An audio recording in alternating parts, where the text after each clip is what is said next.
Membahas satu alur film yang berjudul Hello Mr. Billionaire yang dirilis pada tahun 2018. So, tanpa perlu basa-basi lagi, langsung aja yuk cus ke alur ceritanya. Film ini dimulai dengan seorang pria bernama Wang Duoyu yang mengaku kiper terbaik di timnya. Ia menolak suap dari seorang pria yang sebenarnya tahu siapa Duoyu sebenarnya. Duoyu sebenarnya adalah seorang kiper yang menghabiskan semua waktunya di legasi. Dia pernah menggigit lawannya sehingga mendapatkan larangan tanding selama 2 tahun. Bahkan dulu ia pernah menjadi penjaga gawang tim perempuan serta menjadi model telanjang. Tapi Duoyu berkata bahwa apa yang pria itu ucapkan adalah hanya hobinya. Setelah itu ia pun menunjukkan seberapa jagonya ia menjadi kiper. Ia lalu melemparkan sebuah bola kasti dan berusaha menangkapnya. Di dalam keadaan terjatuh, ia pun tidak mau mengakui kesalahannya. Kemudian pria itu yang hendak pulang menyuruh Duoyu agar gawangnya terbobol 3 kali untuk mendapatkan 200.000 yuan. Melihat uang itu, Duoyu langsung bangun dan berjalan menuju uang tersebut. Kemudian saat pertandingan, ternyata waktu itu Duoyu tidak menerima uang tersebut dan berkata selama dirinya masih ada di depan gawang, tim lawan tidak akan mendapatkan gol. Tapi pada kenyataannya gawang Duoyu sangat mudah dibobol, sehingga pendukung mencurigai Duoyu menerima suap dari tim lawan. Bahkan di akhir pertandingan, tim lawan datang kepadanya untuk memberikan ucapan layaknya sang pemenang. Selepas pertandingan tersebut, teman Duoyu datang untuk menemuinya. Tapi karena ia tidak mengangkat teleponnya, ia pun curiga dan pergi ke kamar milik Duoyu. Dari bawah pintu kamar, ia melihat Duoyu seperti mau bunuh diri. Temannya yang bernama Qiang Zuang pun mendobrak kamar itu. Namun ternyata Duoyu sedang membetulkan sebuah lampu kamarnya. Qiang Zuang lalu mengajaknya untuk meminta maaf kepada pelatih karena kekalahan timnya. Ia mengajak Duoyu karena yakin pelatihnya tidak akan memecat dirinya, walaupun di pertandingan sebelumnya timnya kalah. Tapi pada kenyataannya Duoyu malah dipecat dan posisi penjaga gawang digantikan oleh seekor anjing. Lalu Qiang Zuang sangat marah dan mengancam pelatih untuk berhenti dari timnya. Mendengar hal itu, sang pelatih malah bahagia. Kali ini gantian Qiang Zuang yang galau karena keluar dari tim sepak bola yang selama ini mereka bela. Mereka berdua pun kemudian pergi menggunakan mobil milik Qiang Zuang. Namun di jalan mereka malah ketemu orang yang pura-pura menjadi korban tabrakan untuk mengincar uang. Melihat aktingnya yang sangat bego, mereka mengangkat orang itu dan membanting-bantingnya ke arah mobil. Sampai pada akhirnya seorang wanita bernama Xiazu datang merekam kejadian itu dan menyuruh mereka melepaskannya. Karena ulah Xiazu, banyak orang berkumpul dan membela orang yang berpura-pura tertabrak mobil itu. Hingga akhirnya mereka malah masuk ke dalam penjara. Ternyata mereka hanya dipenjara selama beberapa menit saja. Karena tiba-tiba ada yang membayar uang jaminan yang membuat mereka keluar dari penjara. Orang itu ternyata adalah orang yang berniat menyuap Duoyu waktu itu, yang bernama Tuan Jin. Ia berkata bahwa waktu itu adalah sebuah ujian. Tuan Jin lalu mengajaknya ke sebuah gedung untuk bertemu pemilik perusahaan terkaya, milik Sultan bernama Tuan Yin dan Tuan Lai. Setelah itu, Tuan Jin mengatakan bahwa sang kakek sebenarnya mempunyai seorang saudara, yaitu kakek keduanya. Semua kerabatnya mengira keluarga saudara kakek keduanya telah meninggal. Tapi ternyata kakek keduanya yang adalah konglomerat pemilik bisnis asuransi ini masih mempunyai keturunan. Dan Wang Duoyu lah pewaris tunggal dari perusahaan tersebut. Duoyu sangat tidak percaya, tapi walaupun ia adalah pewaris tunggal, ternyata untuk mendapatkan warisan itu nggaklah mudah. Melalui layar proyektor, kakek Duoyu menjelaskan semuanya. Bahkan karena tahu Duoyu pernah bermain sebagai penjaga gawang tim wanita, kakeknya menyuruh Tuan Jin untuk memukul kepala Duoyu. Setelah itu, ia pun mendapatkan tantangan untuk menghabiskan uang 1 miliar yuan agar dapat menerima warisan sebesar 30 miliar yuan. Namun sang kakek juga memberikannya pilihan. untuk menerima 10 juta yuan saja secara cuma-cuma dan menganggap semua ini tidak pernah terjadi. Atau ia menerima sebuah tantangan dan mendapatkan uang sebesar 30 miliar yuan. Tanpa pikir panjang, Do-yu menerima tantangan dari kakeknya. Waktu pun dimulai. Tepat di hari itu, ia harus menghabiskan 1 miliar yuan dalam waktu 30 hari. Tuan Jin pun berkata bahwa Do-yu akan didampingi seorang akuntan yang bernama Xiaozu. Ternyata orang itu adalah wanita yang membuat Do-yu di penjara. Oleh karena itu, Do-yu pun marah dan mengganti nama wanita itu yang kalau diterjemahkan dalam bahasa Indonesia itu menjadi babi buta. Singkat cerita, Do-yu dan temannya diajak untuk masuk ke sebuah ruangan yang penuh dengan uang. Mereka pun kaget dan hampir pingsan. Namun, para pengawal sudah membawa kursi untuk berjaga-jaga. Do-yu pun membawa beberapa uang untuk dibawa ke sebuah bank. Tak disangka ada sejumlah pengawal yang mengancam Do-yu. Tapi karena Do-yu mempunyai misi yang sangat penting, ia malah merekrut pengawal-pengawal itu dengan gaji setinggi langit. Teman Do-yu masih tidak mengerti dengan rencana yang dimiliki oleh temannya. Tapi Do-yu tidak bisa menjelaskan kejadian sebenarnya. Karena di dalam kesepakatan itu tertulis bahwa tidak boleh ada orang lain yang mengetahui kesepakatan yang telah dibuat antara Do-yu dan kakeknya. Do-yu lalu datang ke klub yang selama ini ia bela. Di sana Do-yu sempat ditertawakan karena mengaku sebagai miliarder. Tapi tanpa banyak bicara, ia menyerahkan semua uang untuk membeli tanah di wilayah tersebut, termasuk lapangan tempat timnya berlatih. Ternyata Do-yu orangnya suka pamer nih. Dalam perjalanan menuju tempat singgah, ia pun memamerkan kekayaannya di depan Xiaozu. Di jalan, ia berkata bahwa pacar Xiaozu tak sekaya dirinya. Xiaozu tak peduli dengan perkataan Do-yu. Sampai pada akhirnya mereka sampai di sebuah kastil yang sangat besar. Do-yu mengajak tim yang baru saja ia beli untuk makan malam di sebuah kastil yang sebenarnya adalah sebuah hotel. Saat ia ingin menyewa seluruh hotel, manajer hotel tak percaya dan menertawakan Do-yu.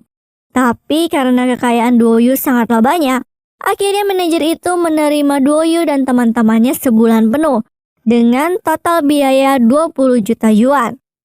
Saat berpesta, manajer itu datang ke arah Do-yu dengan wajah yang sangat berbeda dari pertama kali ia bertemu. Saat sedang makan malam, Qiang Zuang diejek hanya menjadi kaki tangan Do-yu saja. Tapi secara tiba-tiba, Do-yu menaiki sebuah panggung dan menjadikannya seorang CEO perusahaan. Saking bahagianya ketika Qiang Zuang dipanggil untuk melakukan sambutan, ia malah menggonggong seperti anjing. Setelah itu di pagi harinya, Do-yu mencukur rambutnya. Sewaktu itu, ia berbicara dengan Xiaozu. Ia dinasihati, jika dia menghamburkan uang 1 miliar yuan yang ia miliki, uang itu akan habis dalam waktu setengah tahun. Do-yu pun sedikit kesal karena ia harus menghabiskan uangnya dalam waktu 1 bulan saja.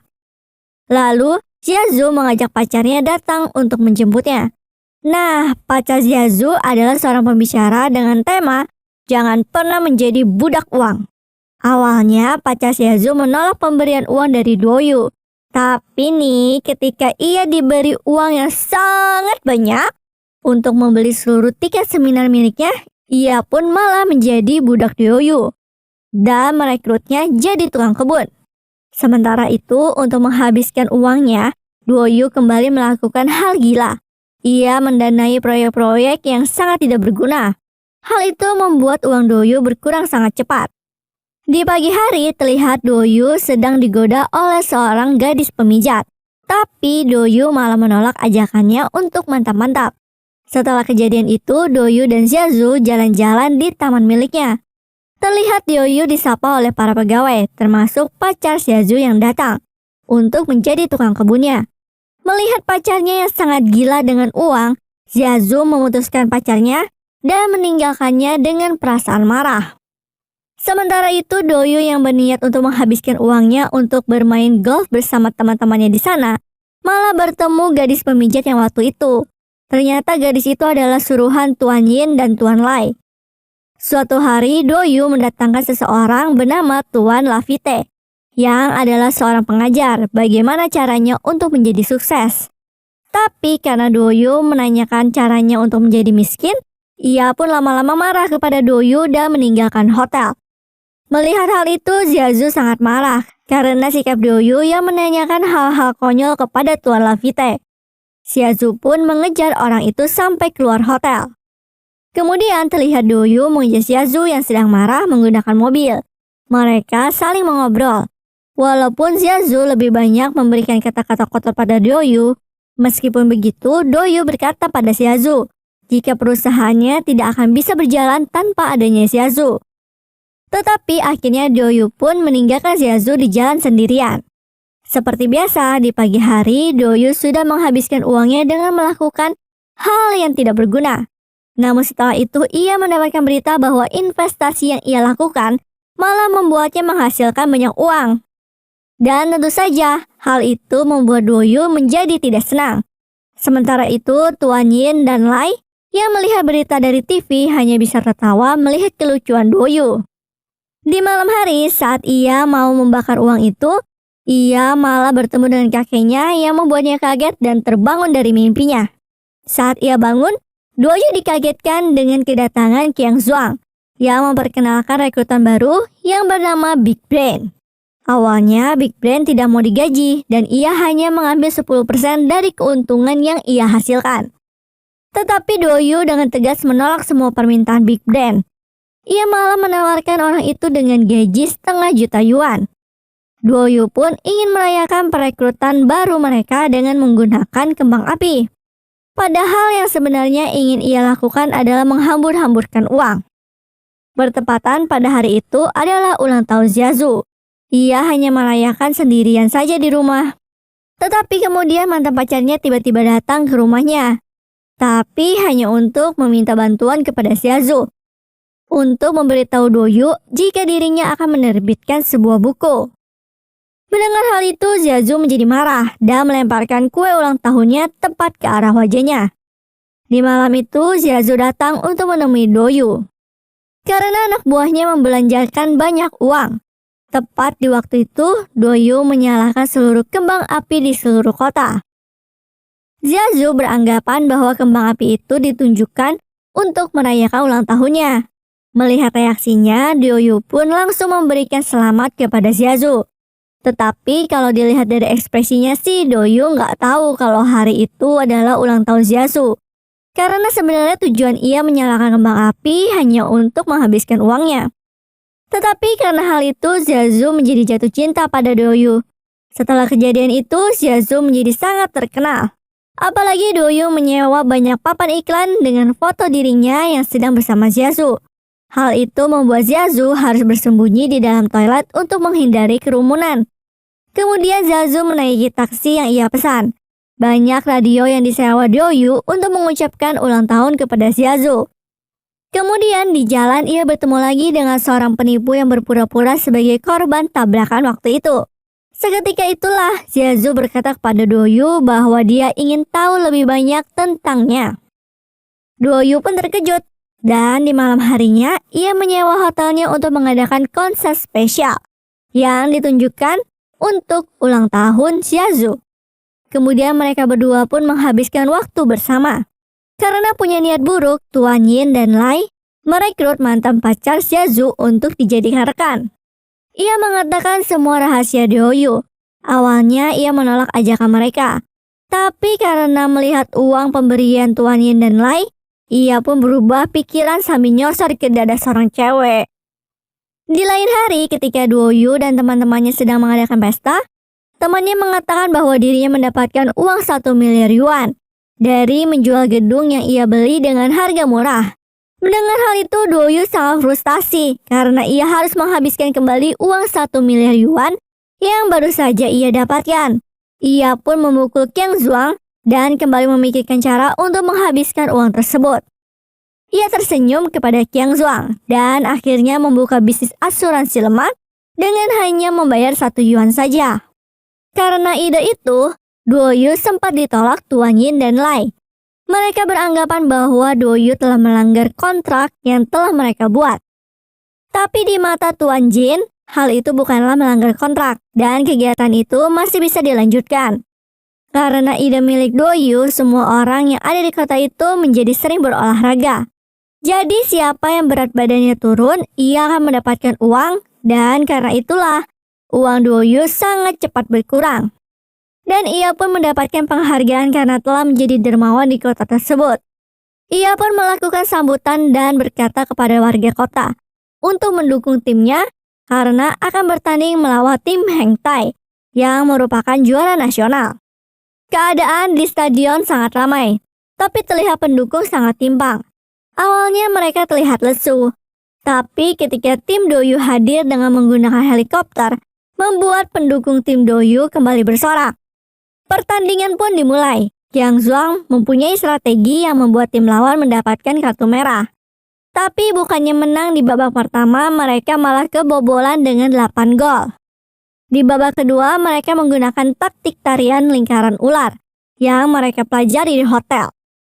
Awalnya, taktik itu terlihat menjanjikan, tapi setelah itu mereka malah kebobolan 1 gol lagi. Sementara itu, terlihat Xiaozu datang menemui mantan pacarnya untuk menagih saldo sewa tanaman sebesar 2.000 yuan. Tetapi ia malah berkata pada Xiaozu bahwa sebenarnya dirinya telah dimanfaatkan oleh Doyu.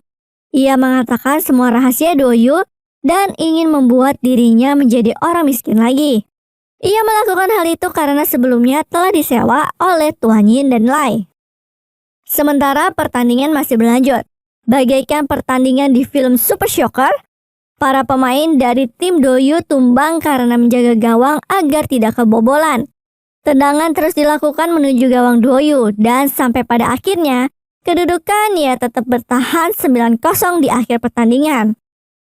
Akan tetapi Doyu malah mendapatkan piala padahal dirinya kalah. Karena terharu, pemilik tim Heng Tai sempat ingin memberikan uang kepada Doyu sejumlah 100 juta yuan. Tapi tentu saja hal itu langsung ditolak. Saat sedang merayakan pesta, Doyu mendapatkan telepon dari seseorang yang menculik Xiaozu.